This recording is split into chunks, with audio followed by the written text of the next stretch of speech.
Et retour ici en Côte d'Ivoire, nous sommes cette fois-ci en compagnie de monsieur le ministre, monsieur Paul Kofi Kofi, commissaire de l'UEMOA à l'industrie et aussi au département de développement de l'entreprise des mines, de l'énergie et de l'économie numérique. Bonsoir, monsieur Kofi, bienvenue sur notre plateau.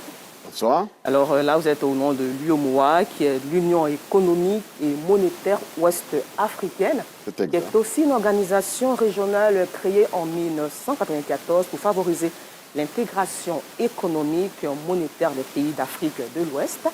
Et avec vous, on parle ce soir de l'impact de l'accréditation dans la sous-région. Alors d'abord, c'est quoi l'accréditation et en quoi consiste réellement cette accréditation dans la sous-région? Voilà. Merci beaucoup pour l'opportunité que vous nous accordez pour parler de ce sujet très important. À l'accréditation, je vais donner un exemple très simple qui permet à tout le monde de comprendre. Lorsque vous faites un examen médical et que vous vous présentez avec les résultats devant le médecin veut s'assurer de la qualité, n'est-ce pas, des résultats que vous lui présentez. Et il va certainement vous demander dans quel laboratoire vous avez fait les examens. Et il peut douter ou tout de suite la véracité, tout de suite avoir confiance parce que c'est le laboratoire X qui est reconnu. Okay. Donc, on accrédite les laboratoires parce qu'on leur donne un cachet de qualité et de confiance par le travail qu'ils font. Et nous, ce que nous faisons, quand une entreprise demande à être accréditée, c'est-à-dire à recevoir un label qui lui donne, n'est-ce pas, de la compétence et de la crédibilité, on fait appel à ce qu'on appelle les organisations d'évaluation de la conformité, c'est-à-dire qu'il y a des normes, il y a des règles qui sont édictées. Et lorsque vous faites une demande d'accréditation, on va demander à ces organismes d'aller enquêter, d'aller s'assurer que le travail que vous faites obéit aux éléments de conformité. Okay. Et lorsque c'est fait, on vous donne un certificat d'accréditation. En ce moment-là, vous pouvez exercer votre métier. En plus, par rapport aux autres, vous avez ce cachet. Okay. Et il faut reconnaître qu'au niveau de l'Afrique de l'Ouest, on a créé un système unique qu'on appelle le SOAC, le système ouest-africain d'accréditation. C'est important qu'on le fasse parce que dans chaque pays, vous avez, par le passé, plusieurs organismes. Donc, on a décidé de mutualiser nos moyens avec un seul organisme et qui est reconnu non seulement en Afrique de l'Ouest, mais aussi sur le continent, en Afrique, et à l'international, dans le monde entier, puisque nous avons 2 organisations internationales qui reconnaissent ces organisations. Donc nous avons cette reconnaissance qui permet de donner du crédit et de la confiance dans le travail d'accréditation que nous faisons. Alors vous parlez de crédit et de confiance. Monsieur le ministre, est-ce que cette accréditation contribue-t-elle réellement à l'industrialisation de qualité de nos économies? Ah oui, parce que nos industries sont amenées à aller sur les marchés d'abord nationaux, les marchés régionaux, mais aussi les marchés internationaux, n'est-ce pas, pour vendre leurs produits. Et la première chose qu'on va demander, c'est de savoir si ces produits mis sur le marché obéissent à une certaine qualité.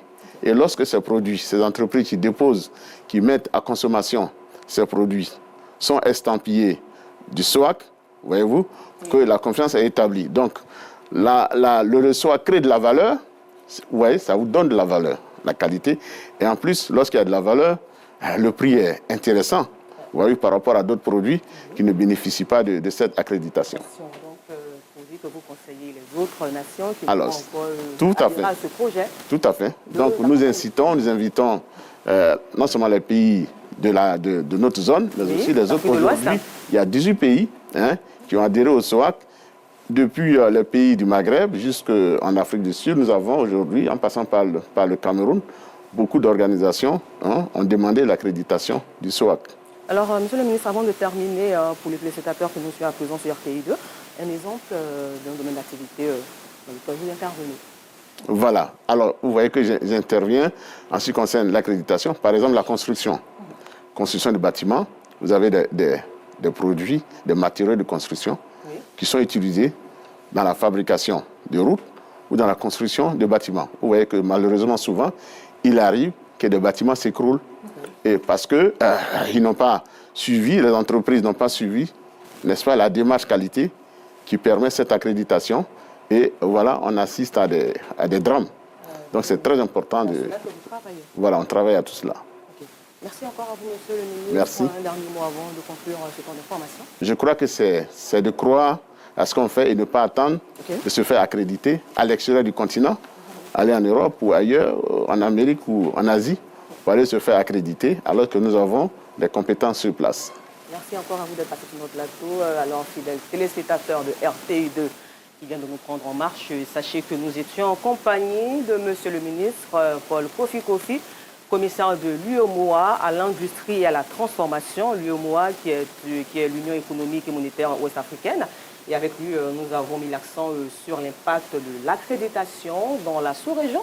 Et vous pouvez revoir cet entretien à 23h30, toujours sur RTI2. Excellent week-end paisible à tous et à toutes, en compagnie des programmes de RTI2, la chaîne toujours plus proche des populations.